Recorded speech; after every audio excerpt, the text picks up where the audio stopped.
Racing is what I do, but all mountain is where I come from.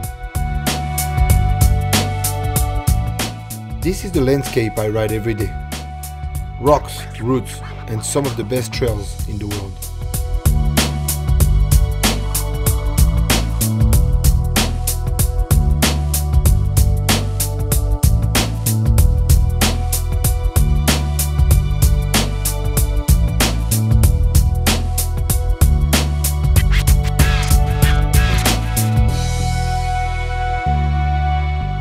Hey guys, welcome to the south of France.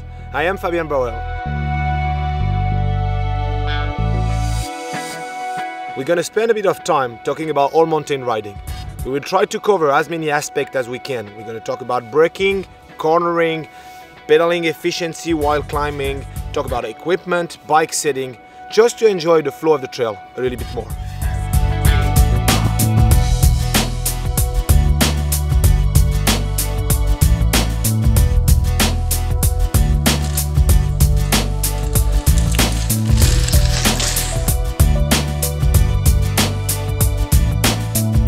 We're gonna learn new techniques. Keep in mind that it will take time and practice before it becomes natural. Slowing yourself down is a good idea as it will help you to get the right movement and the right position before actually getting back up to speed.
Let's talk about equipment. All mountain riding is a discipline where you need to be comfortable, breathe easily, and move around the bike. So make sure that you are well equipped.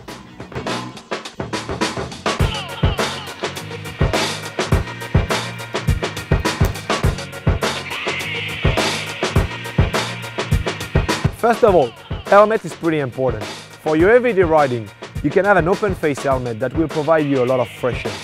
But on more mountain races today, you actually need to wear a full face helmet for better protection. This will protect you well, but it will be really hard to breathe into it. So you have in-between models that will provide you better ventilation and more air while racing.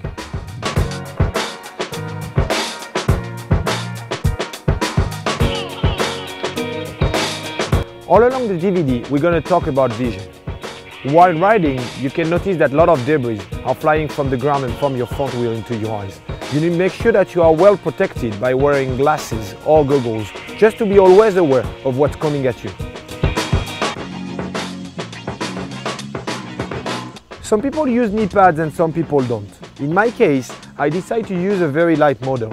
This gives me a very good comfort and a good protection of the kneecap, but also all the flexibility I need to move around the bike.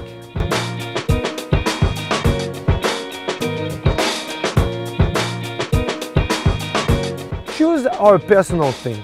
Some people will ride with a rigid cross-country shoes to maximize power during the climb. Some others, like me, will actually use a flat sole to give you more flex onto your foot and be able to lower your heels while riding to have a better position going downhill.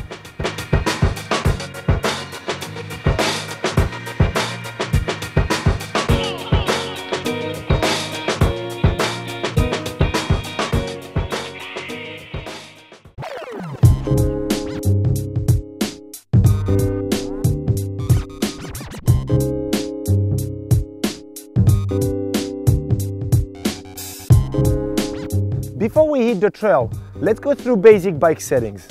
As you may know, all mountain bikes come with a different amount of suspension travel. From 4 to 6 inch, the bike will provide you a different level of performance in uphill and downhill. The handlebar width is pretty important. This will provide you stability and handling into the corners. You need to choose it well depending on your shoulder size. If your handlebar width is a way too wide for your shoulder size, it will be really hard to absorb impact. On the other hand, if your handlebar is a way too narrow, it will be really hard to lean it into the corners.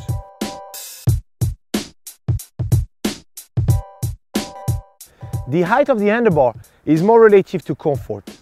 You will need to do a couple tests to find the right compromise between having efficient position in climbing, but also a good position for handling in downhill. I personally choose to ride with a really short stem for better handling in downhill.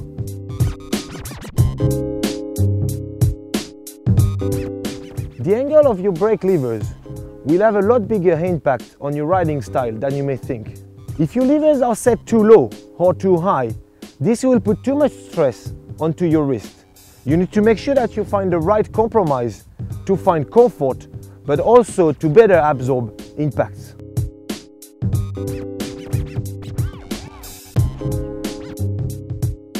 Having your forefinger on the lever will give you a maximum leverage. The mistake that many riders do is to have the lever too close to the handlebar grip.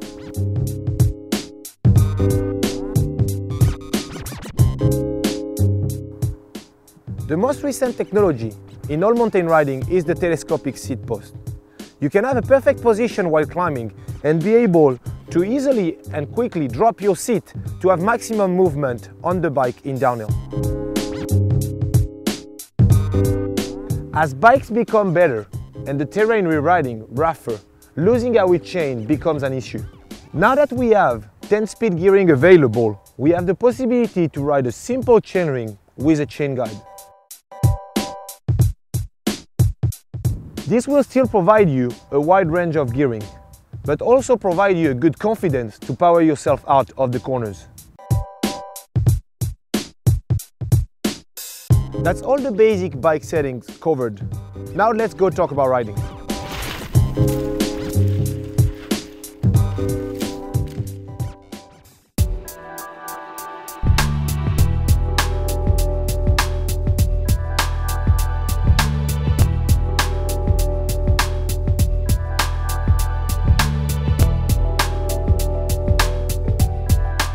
Your position in a straight line is something often overlooked by many riders. However, it is the base of your entire riding style and the platform on which you can improve.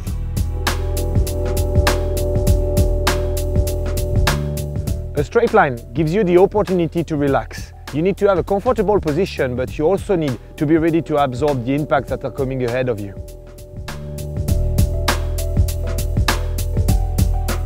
Some people don't realize that your main suspension comes from your body. The overall movement you can get out of your arm and legs is far bigger than your bike can give you. Your position has to allow you maximum possible movement.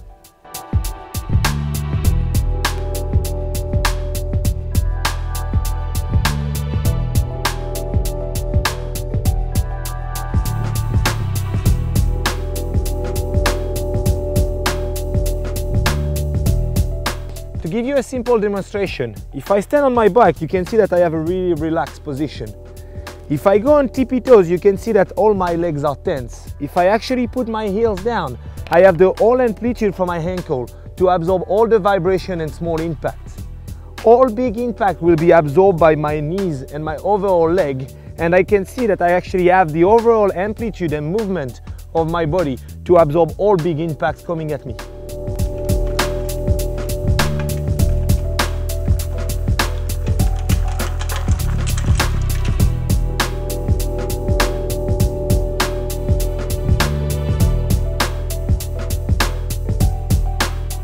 When riding in a straight line on a trail, having your heel low, knee slightly bent and elbow slightly bent will allow you to absorb eventual impacts coming at you.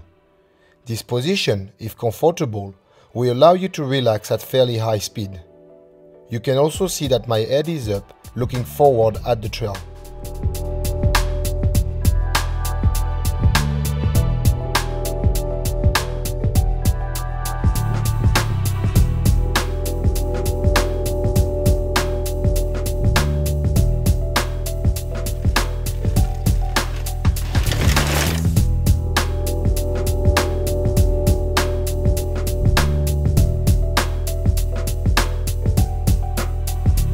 Summary of straight line. Ankles, elbow and knee have to be slightly bent, ready to absorb. Look ahead on the trail to anticipate obstacles and try to relax.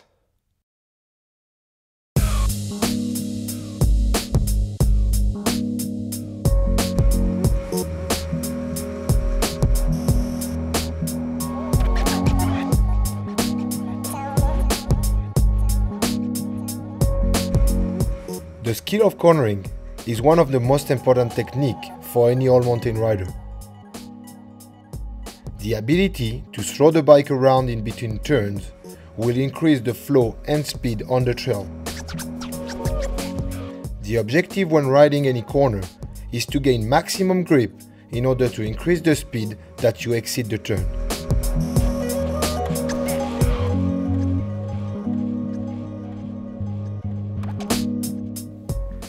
Here is an example of a nice, smooth and flat corner. In this situation, you want to make sure that to maximize your grip, you will be able to use all your body weight, your body mass to actually push your tire into the ground.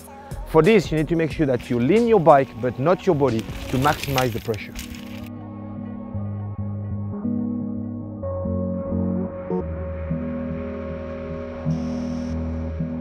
The overall concept is to be able to lean your bike into the corner and keep your body vertical. To achieve this, what you need to do is to transfer all your weight on your outside pedal. Keep your heel low, have your knee against the frame to control your bike, and make sure that you bring your elbow up to control your direction.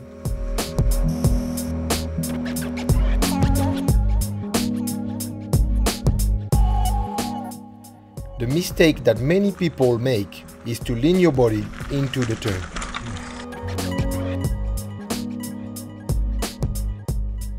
As you can see on this wrong technique, leaning your body on the inside of the turn will push the bike out of the corner. If you watch closely, at the end of this clip, you will see my tire sliding out.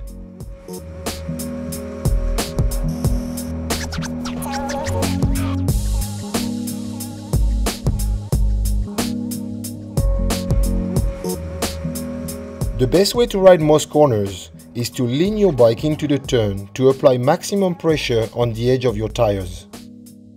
As you can see, by having your elbow high, this allows you to keep your chest in a more vertical position whilst leaning your bike into the turn. From the moment I adopt the cornering technique, I have my head up and I'm looking to the exit of the turn. By looking at the rear view, you can see that dropping my ankle allows me to lower my center of gravity and apply more pressure on the outside pedal. This will increase the force of the tire on the ground. My outside knee onto the frame will help me to control the direction of the bike. So I'm coming into the corner. I lean the bike and put pressure on the outside pedal.